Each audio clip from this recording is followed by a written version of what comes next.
Today guys on Beer Geek Nation, we are looking at a brewery I'm really excited to finally get to try. This is from Jack's Abbey. This is their Hoponius Union, coming in at 6.7% alcohol by volume. These guys are out of Framingham, Massachusetts, and all they do is craft lagers. This one in specific is a India Pale Lager, so think IPA, but add that lager base to it, cold fermentation, long lagering process to it. They're using all West Coast style hops in this one, so you're gonna get that classic, West Coast IPA hop finish with a really super clean lager finish.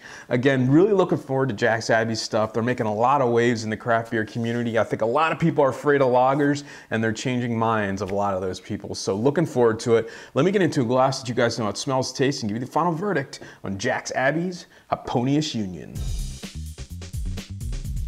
All right, guys, so the aroma on the Hoponius Union.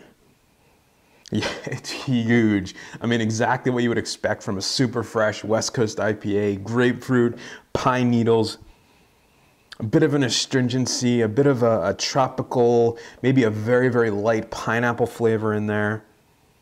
A little bit of a toasted biscuit type of quality, but just a very, very grapefruit forward smelling IPA. All right, guys, so the taste on the Hoponius Union. Cheers.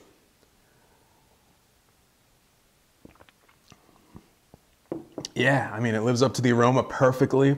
Right at the front of the tongue, there's a huge smack of hop bitterness. Again, very West Coast.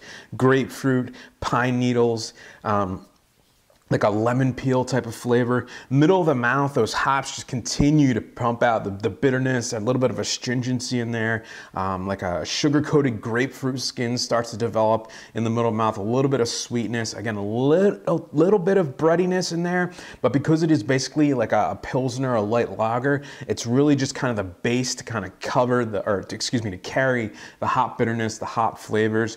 Nice dry aftertaste on this one.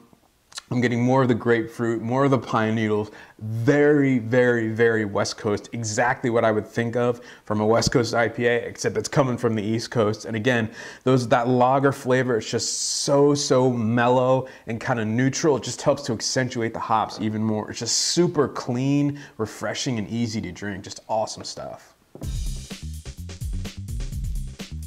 All right, guys, so the final verdict on the Jack's Abbey Hoponius Union, coming at 6.7% alcohol by volume, basically available in the New England region only, so you're gonna have to trade for this one, but guys, it is getting an A for me. It's just a great example of an India Pale Lager, and really an example of where I think lagers are going. I get asked all the time, what's the big next thing in craft beer? And for me, I've always said lagers. I think if somebody would finally figure out how to do a really solid craft lager to get people interested in it, they would be the next step. And Jack's Abbey is doing that. They're doing barrel-aged stuff, barrel-aged lagers, and sessionable lagers and IPLs, double IPLs. So they're just doing the works, and I think it's really, really cool. And I think it's just, it's out of a lot of people's comfort zone. So with that said, don't be afraid of it just because it is a lager. It basically tastes like a really, really great West Coast IPA. So search it out, see what a lager can actually be. And with that said, getting an A for me. And remember, folks, life's too short.